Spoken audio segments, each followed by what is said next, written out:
খেলার উদ্বোধন বলতে volley tournament, MLA volley tournament এবং ডিস্কো এই অঞ্চলটাকে সুন্দরভাবে ঘুরিয়েছে।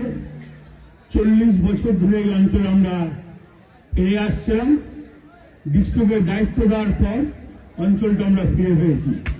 চেয়ারম্যান আছে, আমার সিন্ধু মিউনিসিপ্যালিটির চেয়ারম্যান আছেন নারায়ণ হালদার, আছেন সুকুমার সাধু, আছেন এখানকার গ্রাম পঞ্চায়েতের প্রধান, আছে আমার বলাই, আছে তোমার পঞ্চায়েত সমিতির সহসভাপতি আছেন, এখানে দীপক রায়, শান্তু আছে, আরো অনেকে আছে এখানে।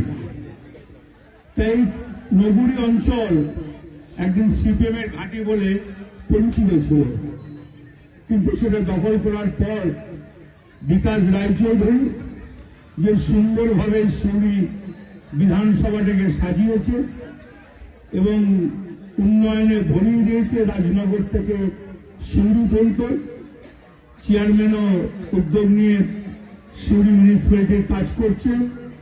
তাই বলবো এই খেলা স্টার্ট হলো, দাদা বাবার সামনে আছে,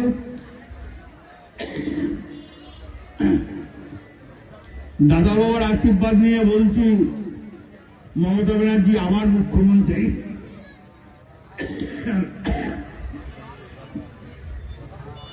235টা সিট পাবে। আমার সঙ্গে কিন্তু চ্যালেঞ্জ করতে চাই, আমি রাজি আছি। কেন পাবে জানেন? আজকে যুবদের পাশে দাঁড়ালো কে? মমতা ব্যানার্জি। লক্ষ্মী ভান্ডারে মেয়েদের পাশে দাঁড়ালো কে? মমতা ব্যানার্জি। তবে মমতা ব্যানার্জি কৃষকের পাশে দাঁড়ালো কে? মমতা ব্যানার্জি। ক্ষেত মজুরদের পাশে দাঁড়ালো কে? মমতা ব্যানার্জি। সাধারণ মানুষের মনে জায়গা করলেন কে? মমতা ব্যানার্জি।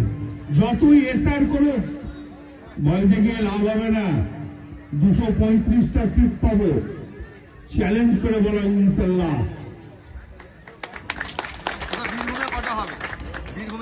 বীরভূমের সিট কটা?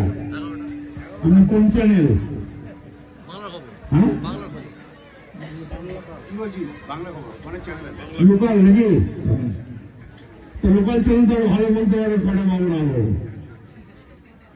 11টায় বল। এখন সন্দেহ আছে নাকি? কোন সন্দেহ আছে নাকি? নতুন যুবকদেরকে কিছু বলবেন? নতুন যুবকরাই তো আজকে মমতা ব্যানার্জির ভবিষ্যৎ, মেয়েরা এবং ছেলেরা। দেখুন, একটা ছেলের হাত খরচা আছে, মা বাবাকে চাইতে হয়। মমতা ব্যানার্জি সেই কষ্টটা বুঝতে পারলো, তার জন্য মমতা ব্যানার্জি বলল যে 1,500 টাকা। একটা মেয়ে 25 বছর না হলে লক্ষ্মী ভান্ডার পাবে না, তাহলে 21 থেকে 25 4 বছরেও মেয়েটাও 1,500 টাকা পাবে। তো ভাবা যায় এই চিন্তাধারা অন্য কারো ঘটে? খেলার মাঠের জন্য কি বলবেন? খেলার মাঠে তো মমতা ব্যানার্জি খেলার মাঠের জন্য খেলা তৈরি করেছে। আজ তো খেলার মাঠকে সাজিয়ে দিয়েছে মমতা ব্যানার্জি। মাঝখানে তো 34 বছরে খেলাধুলো বন্ধ হয়ে গেছে। এখন যেদিকেই তাকাবেন ক্রিকেট, যেদিকেই তাকাবেন ফুটবল, যেদিকেই তাকাবেন ভলি, যেদিকে যাবে টেনিস, যেদিকে যাবে ব্যাডমিন্টন, যেদিকে যাবে টেবিল টেনিস, কি নাই খেলাতে।